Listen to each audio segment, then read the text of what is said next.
دوسری صبح کیٹی بندر کے سلسلے میں کئی اخبارات نے خبریں شائع کی۔ وہ اخبارات جن کا تعلق اپوزیشن سے تھا یا وہ اخبارات جو غیر جانبدار تھے اور ہر حکومت کے دور میں سچی اور کھری باتیں لکھتے تھے، انہوں نے کیٹی بندر کے خفیہ معاہدے کی عکسی تحریر کے ساتھ خبریں شائع کی تھیں۔ ان مظلوم لڑکیوں کے سلسلے میں تھر کی پولیس اور انتظامیہ کو تنقید کا نشانہ بنایا تھا۔ پھر ہر روز ایسوسی ایشن کے وکلاء اور اپوزیشن پارٹی کے لیڈروں کے تلخ اور تند بیانات شائع ہونے لگے۔ اپنے مخالفین کے جو ڈھکے چھپے کرتوت تھے انہیں منظر عام پر لانے لگے اور مطالبہ کرنے لگے عدم اعتماد کا ووٹ لیا جائے یا نئے انتخابات کروائے جائیں۔ جب لوٹ کھسوٹ اور بے حیائی انتہا کو پہنچتی ہے تو ملک میں سیاسی تبدیلی لازمی ہو جاتی ہے۔ یہ تبدیلی اپوزیشن کے مطالبات اور مرضی سے نہیں ہوتی اور نہ ہی عوام کے احتجاج سے ہوتی ہے، کیونکہ عوام کا اپنا مضبوط اتحاد نہیں ہوتا۔ یہاں سیاسی تبدیلی اسی وقت عمل میں آتی ہے جب کوئی خفیہ ہاتھ چاہتا ہے۔ حکومت تبدیل کرنے کے لیے پاکستان کے پہلے وزیر اعظم لیاقت علی خان کے قتل سے لے کر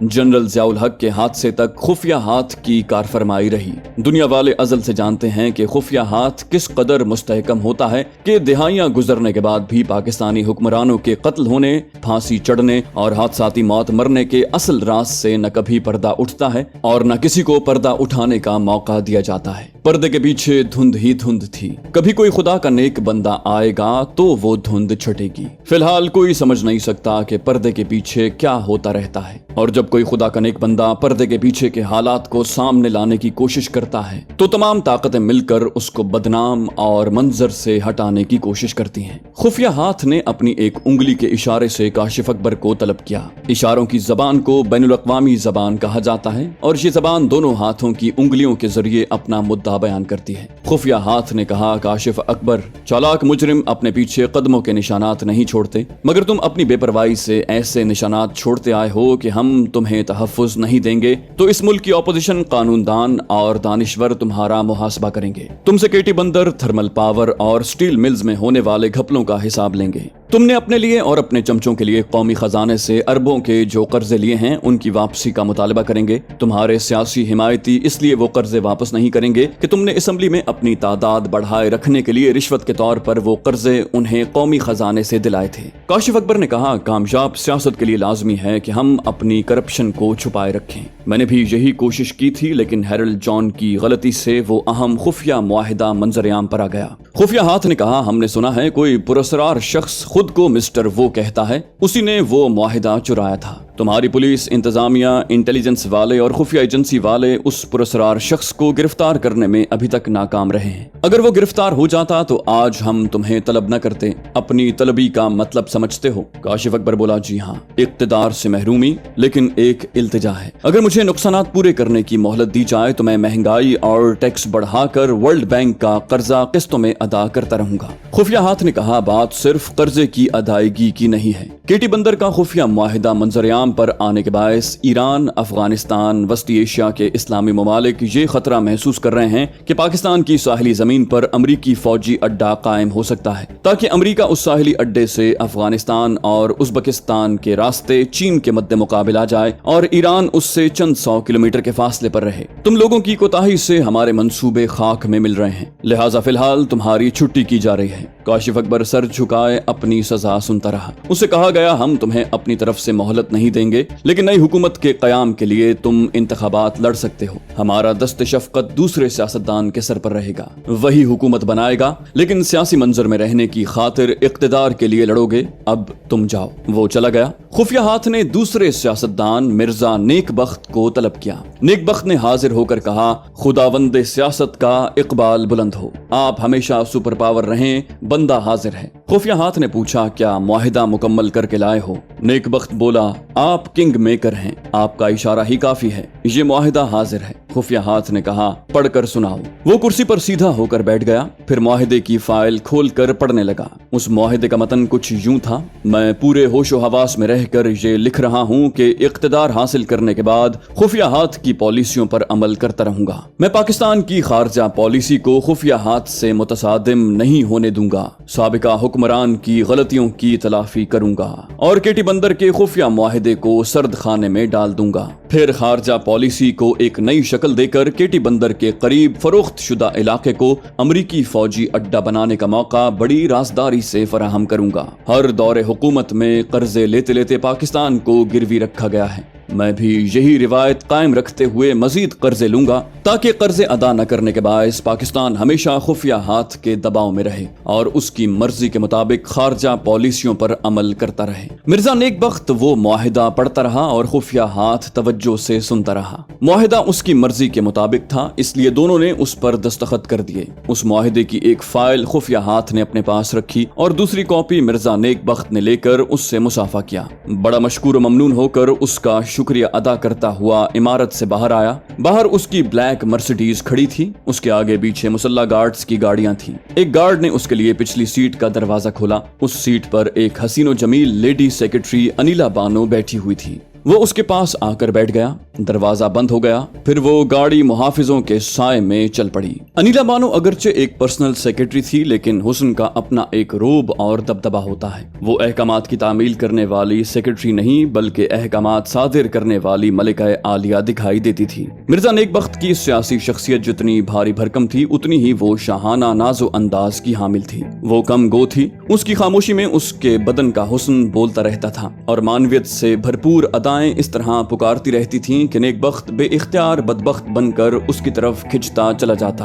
उस वक्त भी उसकी बावकार खामोशी नेकबख्त को अपनी तरफ खींच रही थी। वो कामयाबी के नशे में मस्त था और मस्ती में बहकना चाहता था, लेकिन ड्राइवर सिक्योरिटी अफसर अगली सीटों पर थे। वो उसे हाथ नहीं लगा सकता था, इसलिए मुआहिदे की फाइल को गोद में बिठाकर सहला रहा था। सफर देर तक जारी रहा। फिर वो गाड़ियां एक महल नुमा आलीशान कोठी के अहाते में पहुंचकर रुक गईं। वहां उसके मुशीर और हवारी इस्तकबाल के लिए खड़े थे। उनमें से एक मुशीर और एक हवारी ने आगे बढ़कर पिछली सीटों के दोनों दरवाजे खोले। अनिला बानो और मिर्जा नेकबख्त बाहर आए। मुशीरों ने उसे मुबारकबाद दी। एक ने कहा, आपकी कामयाबी यकीनी थी और आप फातेह बनकर आए हैं। नेकबख्त ने अनिला बानो के साथ कोठी में दाखिल होते हुए पूछा, आपने कैसे समझ लिया कि मैंने इस मुल्क को फतह कर लिया है जबकि मैंने किसी से कुछ नहीं कहा है? हवारी बोला, जनाब आप 2 फाइलें लेकर गए थे और एक फाइल लेकर आ रहे हैं। इसका मतलब है मुआहिदा मंजूर हो चुका है और दूसरी फाइल उन्होंने रख ली है। मिर्जा नेकबख्त ने मुस्कुराकर कहा, हाँ आज मैं बहुत खुश हूँ।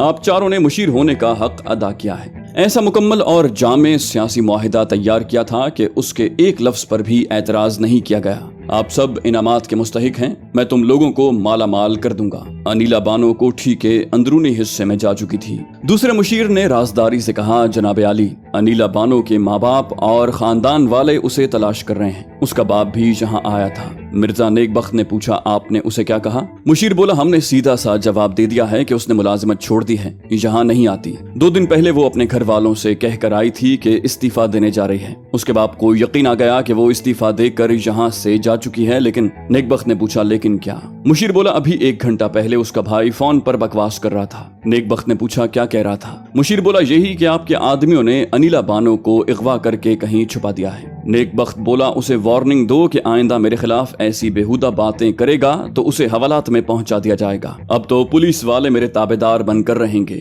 दूसरे मुशीर ने कहा, सर इसमें शुबा नहीं है कि आप वसी इख्तियारात हासिल करने वाले हैं, लेकिन उससे पहले हम काशिफ अकबर की करप्शन के खिलाफ एक बहुत बड़ा जलसा करने वाले हैं। ऐसा ना हो कि काशिफ अकबर उसके भाई को अपनी अमान में लेकर आपका और अनिला बानो का स्कैंडल बना दे। मिर्जा नेकबख्त बोला, शहनशाह अकबर आजम के 9 रतन थे, आप मेरे रतन हैं। काशिफ अकबर के जहर उगलने से पहले उसका तोड़ करें। मुशीर बोला, फिलहाल इसका तोड़ यही है कि आप अनिला बानो को यहाँ से दूर किसी पहाड़ी मुकाम पर प्राइवेट बंगले में पहुंचा दें। तीसरे मुशीर ने कहा, सियासी चालें बदलने से बनता हुआ मकसद बिगड़ जाता है, फिर औरत को बिगड़ते और मुंह फेरते कितनी देर लगती है। मिर्जा नेकबख्त ने बड़े एतमाद से कहा, वो ऐसी नहीं है, मेरे साथ राजी खुशी रहने आई है, वो मेरे खिलाफ स्कैंडल बनने नहीं देगी। मुशीर बोला, खुदा करे आपका एतमाद सलामत रहे। मिर्जा नेकबख्त ने कहा, अच्छी बात है, मैं आपके मशवरों पर गौर करूंगा। फिलहाल आप हजरात आराम फरमाएं, सुबह मुलाकात होगी। वो उनसे रुखसत होकर एक शाहाना तर्ज की ख्वाबगाह में आया। बाथरूम का दरवाजा जरा सा खुला हुआ था। शावर से पानी गिरने की आवाज आ रही थी। उसने मुस्कुराकर कुछ सोचा। वो मुआहिदे की फाइल को बिस्तर पर फेंककर एक कैबिनेट शोकेस के पास आया। शीशों के अंदर इंपोर्टेड शराब की बोतलें पुकार रही थीं। उसने कैबिनेट को खोलकर एक बोतल और शीशे का एक नाजुक सा जाम निकाला। फिर अपने लिए एक पैग बनाते हुए बोला, जानेमन, आज बहुत बड़ी कामयाबी हासिल करने के बाद तुम्हारी खामोशी गिरा गुजर रही है। बोलने को जीना चाहे तो कुछ गुनगुनाओ। इस ख्वाबगाह की जन्नत में दिलासा दो कि ये जन्नत मेरी हूर से खाली नहीं है। उसने पहला पैग खालिस पिया, पानी या सोडा नहीं मिलाया। खालिस शराब अंगारों की तरह सुलगती हुई उसके हलक से उतरी। जरा तकलीफ हुई, लेकिन मुसर्रतों के हुजूम में खुद को तकलीफ पहुंचाने की मस्ती एक मजा देती है। बाथरूम से एक मधुर आवाज उभरने लगी।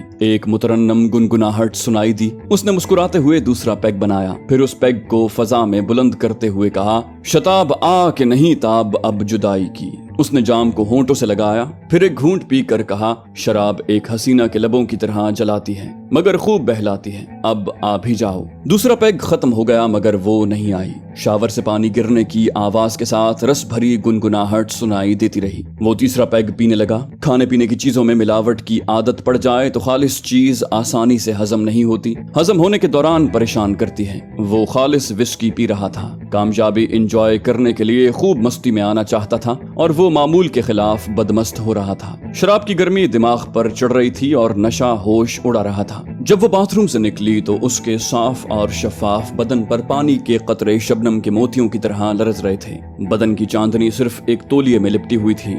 ऐसा नजारा आंख वाले देखते हैं। नेक बख्त की आंखें नशे के बायस धुंधला रही थीं। वो झूमते हुए उसे देख रहा था। वो एक की दो नजर आ रही थी। दोनों एक अदाए नाज से चलती हुई उसके करीब आईं। उसने डगमगाते हुए एक के शाने पर हाथ रखा तो वहां कोई नहीं था। हाथ को सहारा न मिलने के बायस वो गिरने लगा। अनिला ने उसे थाम लिया। बिस्तर के सिरे पर बिठाकर कहा, मैं तुम्हारे लिए पैग बनाती हूँ। वो लड़खड़ाती हुई जबान से बोला, अभी नहीं, पहले मैं तुम्हारी शराब पीऊंगा। आज हमारी जश्न की रात है। वो बोली, आप मेरे हाथों से 2 पैग जरूर पीते हैं, क्या इतनी बड़ी कामयाबी के मौके पर इनकार करेंगे? नेकबख्त बोला, कभी नहीं, मैं जरूर तुम्हारे हाथों से पीऊंगा, मगर तुम बहुत वो हो, मुझसे कतराती रहती हो। अनिला बोली, आप भी कतराते हैं। आपने मुझे क्या दिया है? सिर्फ एक कोठी और 5 लाख रुपए का बैंक बैलेंस। क्या इससे जिंदगी गुजर जाएगी? वो बोला, मैं क्या करूं? दूसरी शादी करूंगा तो मेरे बीवी बच्चे जाहिल अवाम की नजरों में मजलूम बन जाएंगे। मुझ जैसे कौम के रहनुमा को जालिम नहीं कहलाना चाहिए। वो बोली, मैं नहीं कहती कि मुझसे शादी करें,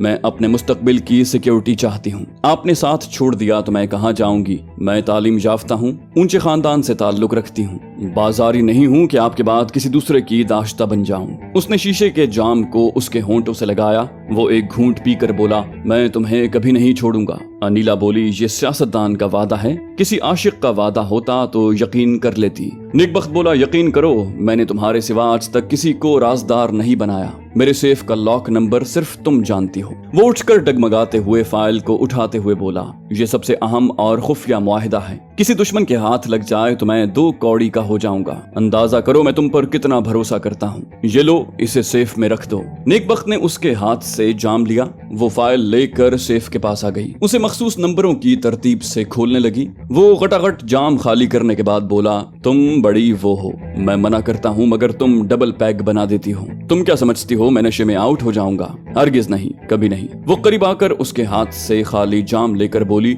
अभी मेरे हाथ का दूसरा पैग बाकी है। वो खड़ा हुआ था, तवाजुन कायम न रख सका। बिस्तर पर गिरते हुए बोला, बस करो, तुम आ जाओ। वो डबल पैग बना कर ले आई। फिर बोली, निकाहनामा एक मुआहिदा होता है, मियाँ बीवी को एक दूसरे का पाबंद बनाता है। आप मुझसे ये मुआहिदा नहीं करेंगे, लेकिन मैं अपने मुस्तकबिल के लिए आपसे कोई मुआहिदा जरूर करूंगी। वो दोनों हाथों के सहारे उठते हुए तवाजुन कायम रखने की कोशिश करते हुए बोला, ये ऐसी बातों का टाइम नहीं है ना, मेरे पास आओ। वो हाथ बढ़ाकर बोली, जाम आगे है, मैं पीछे हूँ, पहले जाम लें फिर मुझसे काम लें। उसने जाम को उसके होंठों से लगा दिया। वो पीना नहीं चाहता था। वो ठहर ठहर कर उसे जबरन पिलाने लगी। नेकबख्त ने एक हाथ मार कर जाम को एक तरफ फेंक दिया, फिर जाम के साथ ही बिस्तर पर गिर पड़ा। बड़बड़ाने लगा। बड़बड़ाहट में इतनी लुकनत थी कि बात समझ में नहीं आ रही थी। अनीला समझना भी नहीं चाहती थी।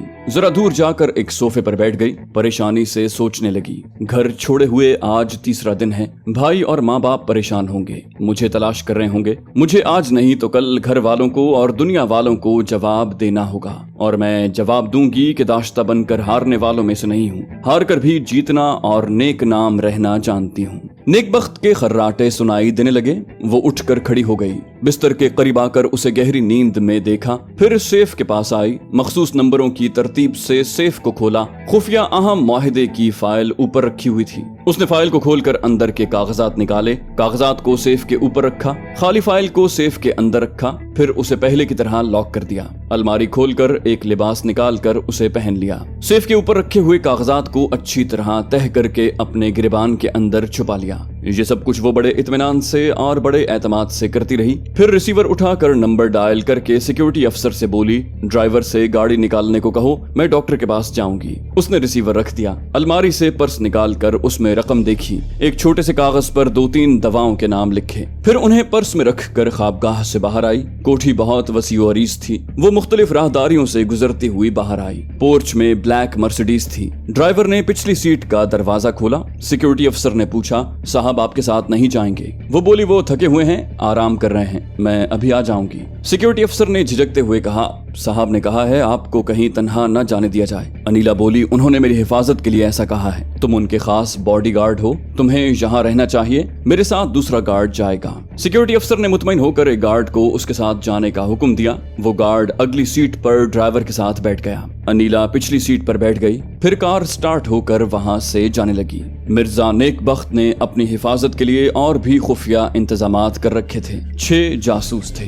जो बारी बारी दिन रात कोठी के बाहर मौजूद रहते। मिर्जा नेकबख्त कहीं जाता तो वो सादा लिबास में एक खुली जीप में उसका ताकुब करते थे, ताकि मुखालिफिन के नागहानी हमलों के वक्त वो अपने मालिक के लिए ढाल बन सकें। नेकबख्त ने उन्हें अनीला बानो के बारे में भी ताकीद की थी कि वो तन्हा कहीं जाए तो उसका ताकुब किया जाए, अगर वो वापस न आए तो उसे फरार होने का मौका न दिया जाए। जीप में ताकुब करने वाले जासूस ने मोबाइल फोन के जरिए सिक्योरिटी अफसर से पूछा, बीबी जी तन्हा कहाँ जा रही हैं? अफसर बोला, डॉक्टर के पास जा रही हैं, वहां से उन्हें कोठी में वापस आना चाहिए। जासूस बोला, ठीक है, हम इन्हें वापस ले आएंगे। अनीला बानो कार की पिछली सीट पर बैठी फरार होने के मंसूबे पर गौर कर रही थी। उसने सोच रखा था कि उसे कार में कितनी दूर तक जाना है। वो एक छोटी सी मार्केट से गुजरते वक्त पर्स में से एक पर्ची निकाल कर गार्ड से बोली, आगे दूसरी गली में मेडिकल स्टोर है, वहां से ये दवाएं ले आओ। उसने पर्ची और रुपए दिए। मार्केट की गलियां तंग थीं, कार नहीं जा सकती थी। वो मेन रोड पर रुक गई। गार्ड कार से निकलकर एक गली से गुजरकर दूसरी गली में गया।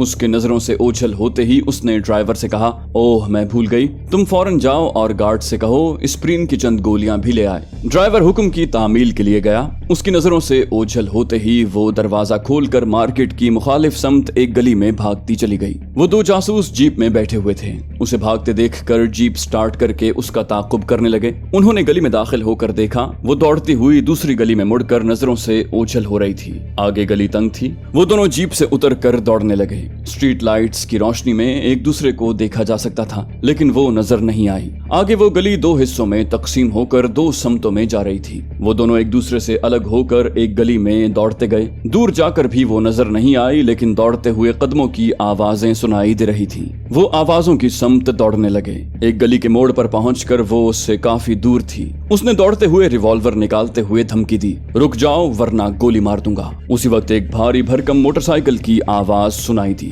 अनीला बानो घबरा गई। पीछे से रिवॉल्वर वाला आ रहा था। आगे से एक दुश्मन मोटरसाइकिल पर चला रहा था। जासूस उसके एक पैर में गोली मारकर उसे फरार होने से बाज रख सकता था। उसने एक पैर का निशाना लिया। उसी वक्त वो ठोकर खाकर गिर पड़ी। जिस गोली को पैर में लगना चाहिए था वो उसके शाने में लगी। उसके हलक से चीख निकल गई। उसके साथ ही रात के सन्नाटे में दूसरी गोली चलने की आवाज गूंजी। इस बार जासूस के हलक से चीख निकली। वो उछलकर जमीन पर गिरा, फिर तड़प कर हमेशा के लिए साकित हो गया। फायरिंग और चीखों की आवाज सुनकर आसपास के घरों की लाइट्स ऑन हो रही थीं। पड़ोसी एक दूसरे से कह रहे थे कि उनकी गली में फायरिंग हो रही है, लेकिन कोई बाहर निकलने का हौसला नहीं कर पा रहा था। वो अनीला बानो को दोनों बाजुओं में उठाकर मोटरसाइकिल पर आया। अपने सामने बिठाकर एक हाथ से संभालते हुए उसने मोटरसाइकिल स्टार्ट की, फिर तेज रफ्तारी से ड्राइव करता हुआ वहां से दूर होता चला गया।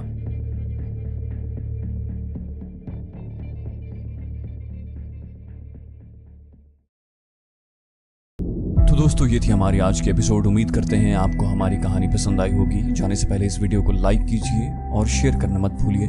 कमेंट करके हमें बताइए कि आपको हमारी वीडियो कैसी लगी।